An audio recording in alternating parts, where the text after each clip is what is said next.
North Korea never ceases to make international headlines, yet very little is known about the reclusive country. Exactly how dangerous is it? Here are 9 facts about North Korea to put things into perspective for you.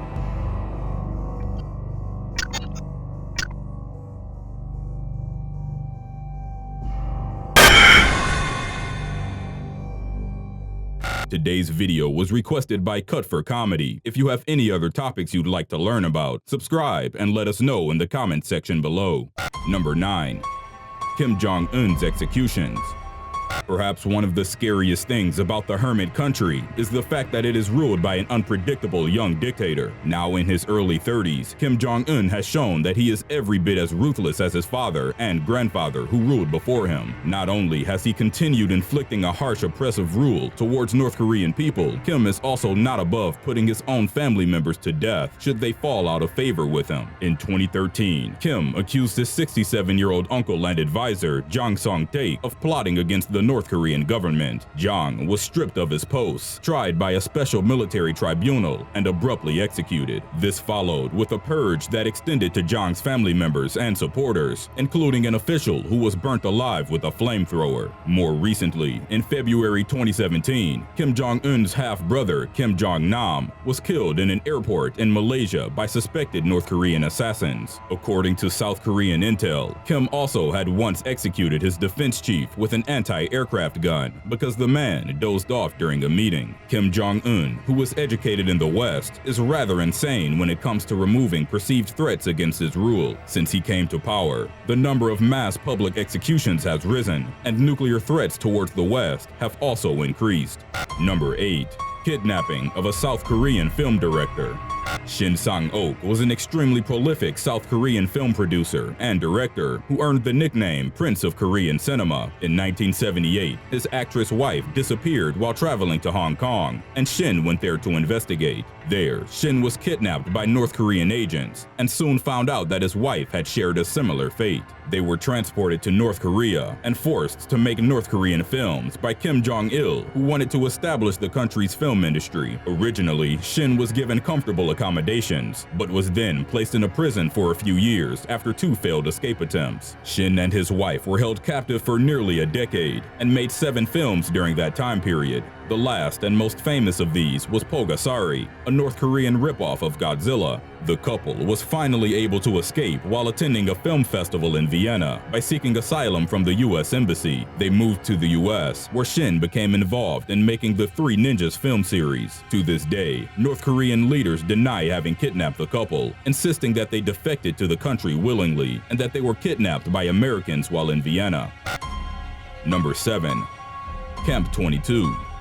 North Korea is notorious for its human rights abuse record, especially seen in its many prison camps. The most notorious of them is the Horyong concentration camp, better known as Camp 22. The maximum security prison is almost completely isolated from the outside world, located in a valley surrounded by mountains. Camp 22 mainly houses political prisoners who are held together with 3 generations of their entire families for lifelong imprisonment, an insanely cruel and unfair punishment. The thousands of inmates held in the compound are regularly subjected to torture and hard labor on a daily basis. They are barely fed, given only a light serving of corn twice a day, which forces them to snack on rats and insects to survive. Over 1,000 prisoners die every year from malnutrition, most of them young children. The worst part is that the prisoners are also subjected to biological experiments and are used as lab rats for doctors to practice surgery. Due to repeated abuse, many inmates are permanently disfigured with heavy scarring, missing body parts, and loss of vision. Most of the information known about North Korea's prison camps is taken from former prison guards and prisoners who have escaped and fled the country. Recent observations have shown major changes in Camp 22's area, and it is assumed that the camp has either been shut down or relocated.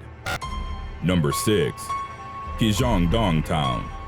From afar, Kijangdong looks like a marvelous and prosperous town with large blue-roofed buildings and well-paved roads. Compared to many other places in North Korea, Kijangdong seems much better developed. Closer observation, however, reveals that the town is more of a ghost town, lacking any human activity. The buildings are just concrete frames with no glass in their windows, and the electric lights that appear at night turn on and off via an automated timer. The town, which sits at North Korea's border with South Korea, was built in 1953 and is commonly known as the Propaganda Village. According to North Korea, Kijangdong has more than 200 residents and reflects the country's amazing economic success. However, everyone knows that it's nothing more than a facade, a sad attempt to create an image of prosperity and happiness to try to lure South Koreans to defect to the north. The only humans in sight are maintenance workers who keep the streets clean and the electricity running, as well as soldiers that stand guard at the border with South Korea. Number 5. The Interview Movie. North Korean leaders were deeply offended by the production of the American film The Interview, which was set for release in 2014. The film features two American characters played by Seth Rogen and James Franco, who are recruited by the CIA to assassinate Kim Jong-un. In response, the North Korean government threatened action against the US if the film was released, going as far as to carry out a massive cyber attack against Sony Pictures. The film was eventually released digitally online after major cinema chains backed out of releasing it out of fear of terrorist attacks. Lee Min-bok, a North Korean defector who lives in South Korea, has been using balloons to send DVDs of The Interview into his origin country. South Korean activists have repeatedly used the method to send various materials in hopes of opening the eyes of their northern neighbors. North Korean border guards try their best to shoot down the balloons, and citizens caught in possession of materials dropped by the balloons are likely to be punished and put to death. Number 4. The passing of Kim Jong-il.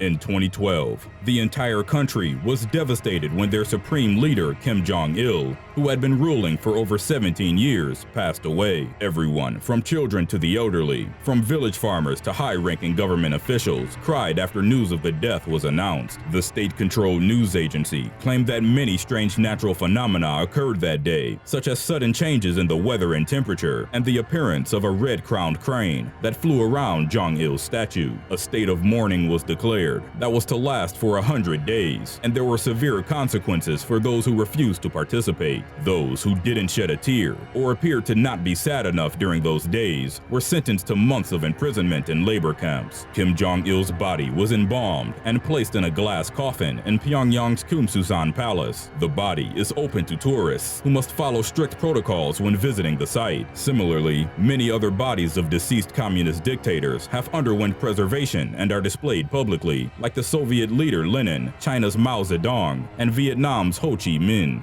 Number 3. Extreme censorship and state-controlled media.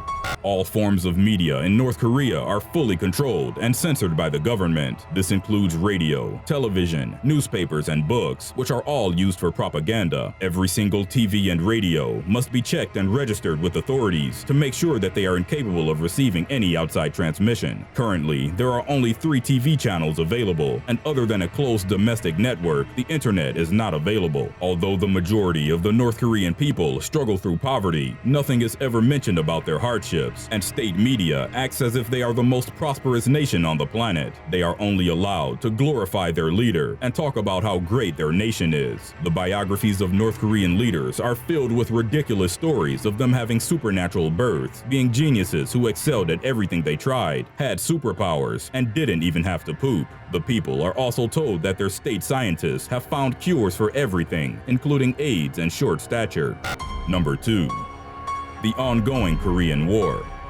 The Korean War was fought between South Korea and North Korea in the early 1950s, and the fighting ended with the signing of an armistice. However, since no peace treaty has ever been signed, the two countries are technically still at war, and North Korea is known to regularly infiltrate and attempt attacks on the South. In 1968, in what is known as the Blue House Raid, 31 North Korean commandos infiltrated the South in order to assassinate South Korean President Park Chung-hee. Unfortunately for them, their camp was spotted in the woods by boys who were collecting firewood. They immediately alerted authorities, and the South Korean army ambushed and defeated the soldiers, foiling their mission. There are many different ways used by North Koreans to infiltrate the South. One of them is by using underground tunnels. They are known to have dug tunnels that run deep into South Korean territory, each large enough to enable rapid movements of thousands of troops at once. 4 tunnels have been uncovered by South Korea so far, but it is believed that there are still many more.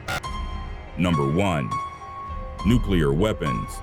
North Korea's supreme leader Kim Jong-un is believed to have weapons of mass destruction at his fingertips and reportedly will not hesitate to use them if he felt his position was at stake. The country's state media announced that they had successfully tested hydrogen bombs in January 2016. Prior to the announcement, detection devices from around the world had indeed detected a 5.1 seismic event originating from North Korea's northeast region. 8 months later, another hydrogen bomb explosion was reported, and North Korea announced that they had successfully tested their warheads to be delivered via missiles. It is suggested that North Korea could launch a nuclear warhead to South Korea, or even as far as the US, should it choose to. While it might not be successful in directly hitting its intended target due to various defense mechanisms already present, North Korea could threaten the US's antiquated power grid, which is vulnerable to threats. A high-altitude nuclear detonation could produce a massive electromagnetic wave that could damage electronic systems. In short, the US's power grid could be a prime target. Recently, experts have also found out that North Korea's careless nuclear testing activities could seriously harm itself. Seismologists from outside the country calculated that the powerful tremors resulting from underground nuclear detonations could affect the magma of Mount Paektu, an active volcano situated on the border between North Korea and China. The consequences could be catastrophic.